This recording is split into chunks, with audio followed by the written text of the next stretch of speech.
Good morning, Brew Daily Show. I'm Neal Fryman. And I'm Toby Howell. Today, pour one out for the OG video calling brand because Microsoft is killing off Skype. Then Trump is establishing a U.S. strategic crypto reserve. Find out which tokens made the cut. It's Monday, March 3rd. Let's ride.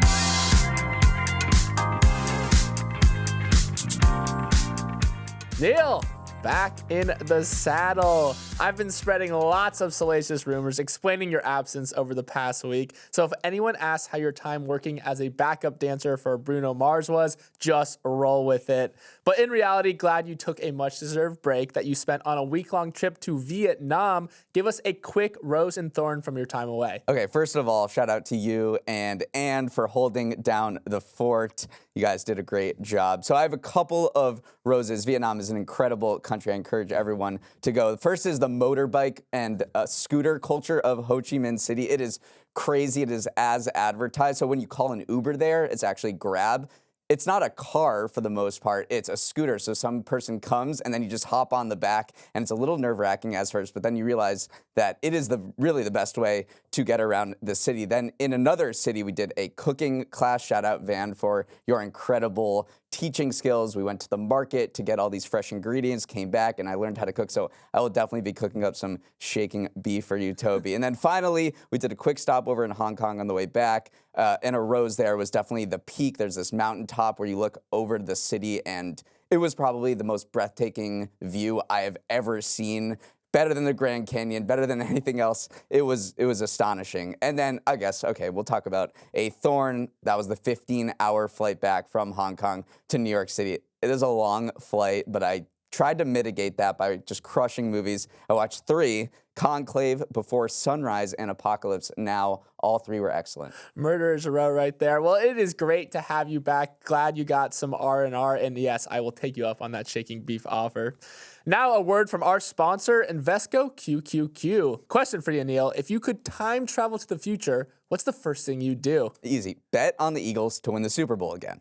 Go Birds. But thanks to Invesco, you don't actually need a time machine to get a glimpse of the future. Invesco QQQ tracks the Nasdaq-100, 100 of the most innovative companies that are actively shaping the future. Think Apple, Google, Microsoft. And it's not just tech. Invesco QQQ gives you access to innovators across healthcare, communication services, industrials, you name it. It's like a time machine for your portfolio. Saquon rushing touchdowns not included. Rethink possibility with Invesco QQQ. Before investing, consider the fund's investment objectives, risks, charges, and expenses. Visit Invesco.com for prospectus. With this information, read it carefully before investing. Full disclosures in the description of this podcast.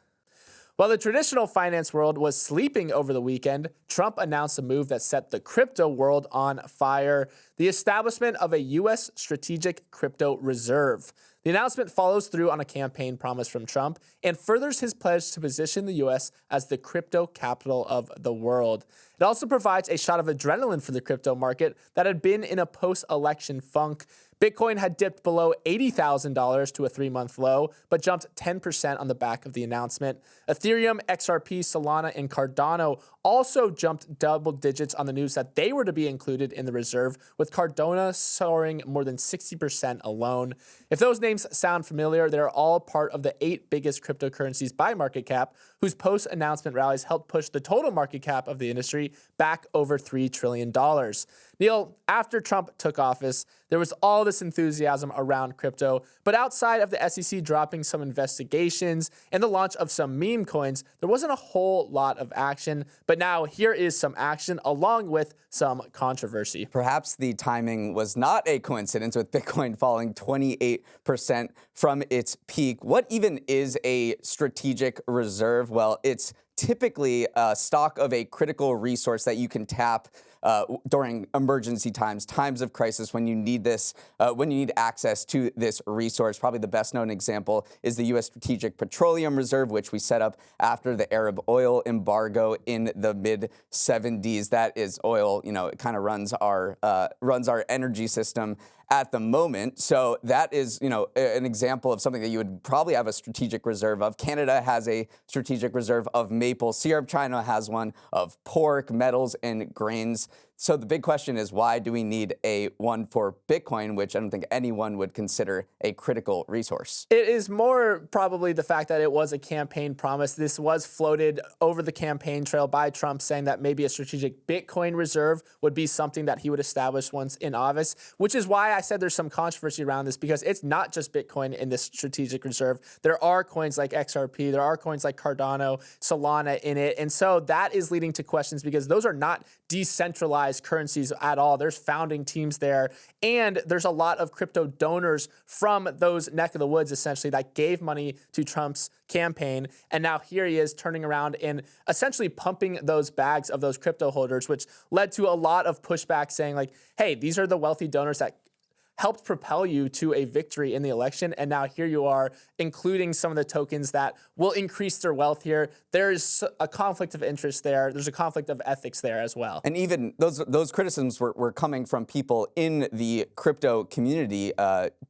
Coinbase CEO Brian Armstrong tweeted after this news came out that he was still sifting through the details. And again, we don't know a ton of details. We're probably going to get more of those on Friday. The Trump administration is hosting this big crypto summit at the White House, the first ever. And Brian Armstrong said, I probably would have just done Bitcoin because it is the least volatile of these these cryptocurrencies. The ones you mentioned are quite volatile. They're smaller than Bitcoin, and the thought was that it would just be Bitcoin. So yeah, certainly pushback from the crypto community saying this is another setback for us in our goal to legitimize this industry. It does feel like Trump's pro-crypto agenda has pretty much come into focus now. We have deregulation. We have the SEC dropping lawsuits. I mean, XRP, which is associated with Ripple, went from an SEC lawsuit to now part of a strategic crypto reserve in the span of a few months. So that's been a big 180. And then also you have just this establishment of a national reserve. So it seems like the boxes that he wanted to check when it comes to crypto have now been checked. And meanwhile, yeah, crypto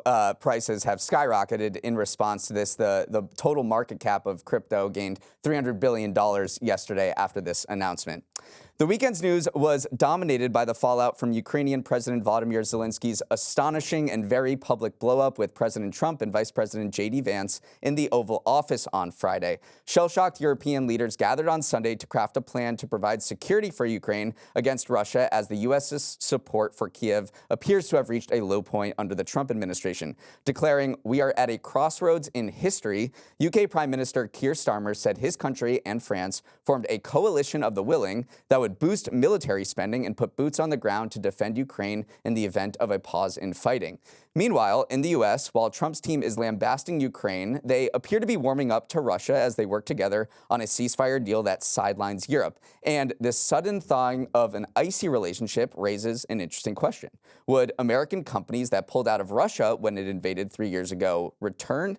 Trump and his top lieutenants seem to be hoping so. A week ago, Secretary of State Marco Rubio hyped up the, quote, pretty unique, potentially historic economic partnerships between U.S. companies and Russia. Trump himself said, it's a great thing if we settle this. It's great for Russia, too, because we could do deals there. Russian President Vladimir Putin also welcomed the idea, saying he'd be open to cooperation with U.S. companies. Toby, this would be a stunning reversal. More than 1,000 multinational corporations scampered out of Russia in 2022, and Western countries have placed heavy economic sanctions on business dealings in Russia. Would American CEOs consider going back? Not that many companies seem too eager to re-enter the market for a variety of reasons. One, Russia's government obviously still has incredible influence over the economic outcomes that happen in the country. Two, inflation is still rearing pretty unchecked there in this wartime environment. Interest rates are also uncomfortably high. They're pushing 21% right now to try to cool off and not send the country into hyperinflation. And there is some issues with just the rule of law. It only exists kind of in theory in Russia. So all of those are not that welcoming to a multinational corporation to set up shop and do business there. Really, outside of the energy sector, there's not a ton of companies that are saying, yippee-ki-yay, I want to get back into Russia here. So even though that we're hearing this dialogue floated, I don't know if we're going to see a flood of those thousands of multinational corporations re-entering this market. Most of those companies that left were doing about 1% of their global revenue in Russia before the war. I think the biggest one that I can think of is McDonald's, which had 9% of its global revenue in Ukraine and Russia. McDonald's severed ties. So did so many, American brands that pulled out. So they weren't doing a ton of business in Russia beforehand. Now that the economy, is soaring inflation and interest rates are at 21%. It does not appear like, they're going to be rushing back. There could be opportunities for the energy industry, as you mentioned, to go. And they were the biggest multinational players in Russia even before the war started. And there are reports out from the Financial Times that a Putin ally and an ex-Russian spy was courting American investors to start up the Nord Stream 2 pipeline, which delivered natural gas from Russia to Germany. So we'll have to watch what happens on the energy front. But I think even energy companies are pretty scarred. I mean, go back to 2022. ExxonMobil took a $4.6 billion charge against earnings in that year for discontinuing the work that it was doing in Russia. So even big oil companies are going, there's just a lot of scar tissue there as well. And then even if we go back to before this war broke out, Russia was not that big of a trade partner for the United States in general. They have about the same amount of trade with the U.S. that we do with Belgium. So it's not this massive, massive market, even though it is a large market in the global scheme of things. With the U.S., there wasn't that much deal being done. In 2021, there was $36 billion of trade, which, again, it resembles the trade that we do with Belgium. So who knows, even if there is this rhetoric coming from this administration that we do want to open up business in Russia again, I don't know if the juice is worth the squeeze when it comes to Russia. Just before the weekend, Microsoft announced that it is planning to sunset its video conferencing app Skype by May, telling its users to switch to Teams instead. And I tell you what, Neal, I haven't seen someone blow a head start this badly since the Warriors choked a 3-1 lead. Founded all the way back in 2003, Skype was Zoom before there was Zoom, offering high-quality, long-distance voice and video calls. It made its way onto Oprah as her app of choice for video interviews and racked up millions of users before finding its way into Microsoft's loving corporate base for $8.5 billion, the biggest acquisition ever at the time. Unfortunately, it turned out to be more Internet Explorer than YouTube in terms of success. Its overall glitchiness left it vulnerable to challengers like FaceTime and WhatsApp, and eventually Microsoft began phasing it out. Neal, in a world now dominated by Teams, Google Meet, Zoom, FaceTime, WhatsApp, Skype was the OG, but one that never quite hit its stride like many thought it would. Yeah, the writing was on the wall here.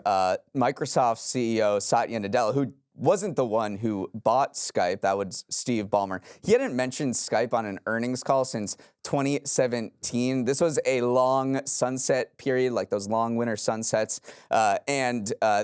Microsoft, you mentioned Teams. This is what this is all about. Microsoft is putting all of its eggs into Teams, which is the workplace messaging software that saw a big bump during COVID, and it's leaning, it's basically just bundling everything into that, which is what Microsoft does. So if you are not a fan of Teams, then get on board, because everything that Microsoft does is getting thrown into Teams at this point. I do just want to give Skype its props, though, because in our current world, we don't even realize the fact that it is pretty magical that you can talk to someone across the world with really high-quality voice and video calls. But at the time, it was this huge unlock for startups, because it was usually only Fortune 500 companies that could afford the setups that could have good quality video with someone across the world. But now here was this very cheap option, and it was supposed to supercharge productivity, which it did to an extent. eBay actually originally bought it.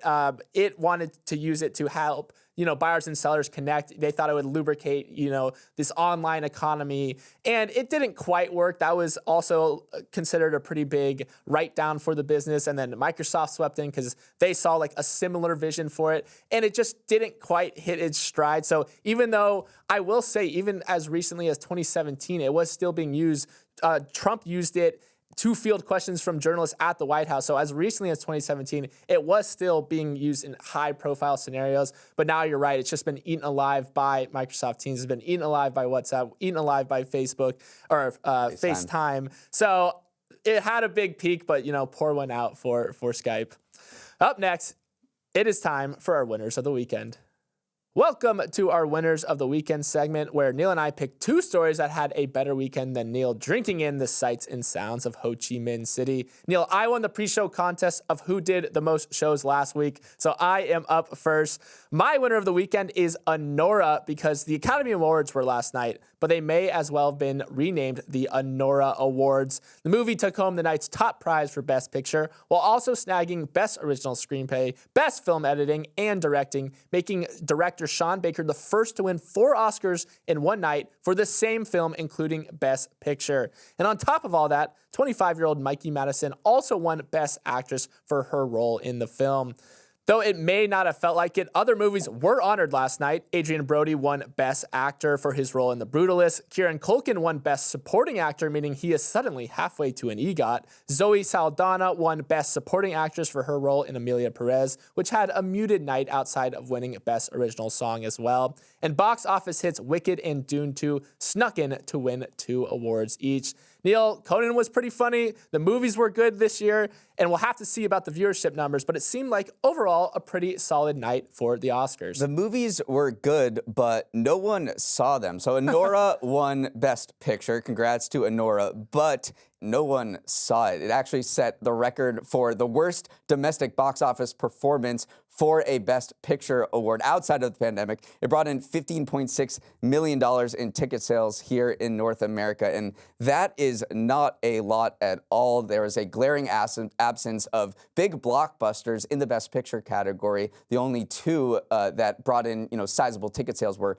Wicked and Dune 2, and then the other big blockbuster of the year, which was Inside Out 2, brought in $1.7 billion. It was beat by a much, much, much smaller movie, Flow, for Best Animated Picture. So that is the big cloud hanging over the Oscars that will anyone watch, because no one watched the movies that they were being honored. I know. How about this stat, courtesy of the Big Picture podcast? From 1997 to 2004, every Best Picture winner grossed at least $100 million at the domestic box office. In the 20 years since then, only 5 movies have made that much. So you are right. The Best Picture category has slowly shrunk over time. That being said, though, Anora was made on a $6 million budget. That is the third lowest ever, adjusting for inflation. The only ones lower are Marty, which was this film back in 1955, and Moonlight in 2016. So it's not a financial failure. It just was a small budget movie that had a small, domestic footprint. That being said, though, I do think there was some excitement around this. I mean, Wicked and Dune 2 were 2 large films there. They didn't win as many awards as, I wanted them to. I think Dune 2 should have been up for a lot more nominations. Timothée Chalamet was way better than a complete unknown.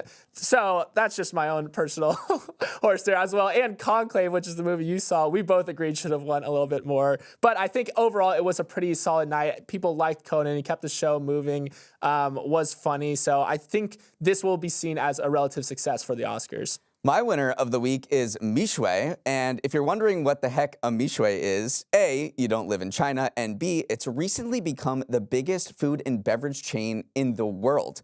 Mishway ice cream and tea has expanded to 45,000 locations across Asia and Australia by the end of last year, toppling McDonald's and Starbucks as the fast food chain with the most stores in the world. And today, it aimed to supercharge that growth by going public in Hong Kong at a valuation of about $10 billion. The biggest in a series of bubble tea companies that have IPO'd in recent years.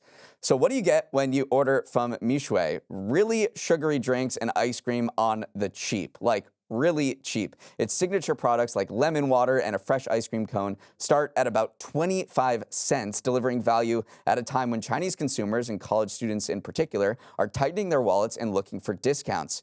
And it also helps that Mishway's got a lovable mascot, Snow King, which the Wall Street Journal describes as a love child of Frosty the Snowman and Michelin Man. Similar to McDonald's Grimace, Snow King has become a favorite subject of memes on social media, allowing the company to embed itself in Chinese pop culture. Toby, the only thing that could derail this company is broken ice cream machines. This is an incredible company. I mean, it's reviving hopes that Hong Kong can have a solid IPO market again. There was a ton of demand for this IPO, and I do think that it is just a company that a lot of people should begin to know about it. I haven't heard of Mishway before this, but 45,000 shops across the world is massive. Generally, what they do is, one, they compete on price. They're about half as expensive as most of its peers for similar product, but also they're just a supply chain juggernaut. Since 2007, they've been establishing these raw material factories across, China. They've built out these robust production factories. They also grow their own fruit. All of this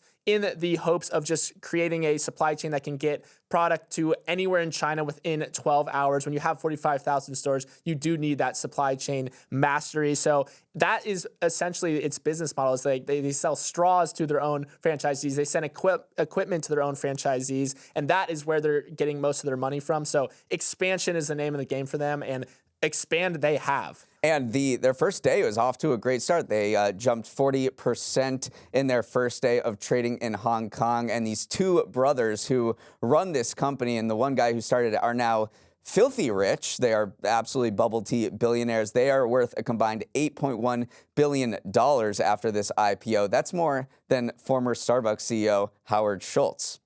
Okay, on Wednesdays we wear pink, and on Mondays we preview the week ahead. And let's dive right in, because the upcoming week could be seismic for the global economy. President Trump's tariffs on China, Canada, and Mexico, which had been delayed for a month, are scheduled to go into effect tomorrow, March 4th. Canada and Mexico have been feverishly trying to make Trump happy to avoid crippling 25% tariffs, and it may be working, because yesterday Commerce Secretary Howard Lutnick implied those rates could be lower, calling it a fluid situation. Depending on the extent of the tariffs, supply chain chaos is expected for many American companies, especially for car makers. Ford CEO Jim Farley said that tariffs on Mexico and Canada would, quote, blow a hole in the U.S. auto industry. Yeah, Scott Bessent also said the Treasury Department is looking into potentially appointing an affordability czar to address some of these inflationary pressures. So there is always the fear that these tariffs will jack up prices for consumers. So they're trying to, the Trump administration is trying to say, hey, we are looking into creating an affordability council to make sure that these tariffs don't hit everyday Americans that hard. But again, there's always the asterisk here. Let's see if these tariffs actually go into effect, or if they're just another device to gain concessions from trade partners like Canada and Mexico. And even without tariffs, it'll be a key week for gauging the health of the U.S. economy. The February jobs report drops on Friday, the first since DOGE has taken a chainsaw to the federal workforce. And retailers like Target and Costco will report earnings at a time when consumer confidence is fading. We had this all-you-can-eat buffet of economic data last week: existing home sales, jobless claims, GDP data, consumer confidence. It all painted a rather uncertain picture. Now let's throw in a jobs report and some bellwethers of consumer spending like Target and Costco. It should be a fun week. Tomorrow evening, President Trump will deliver his first speech to a joint session of Congress.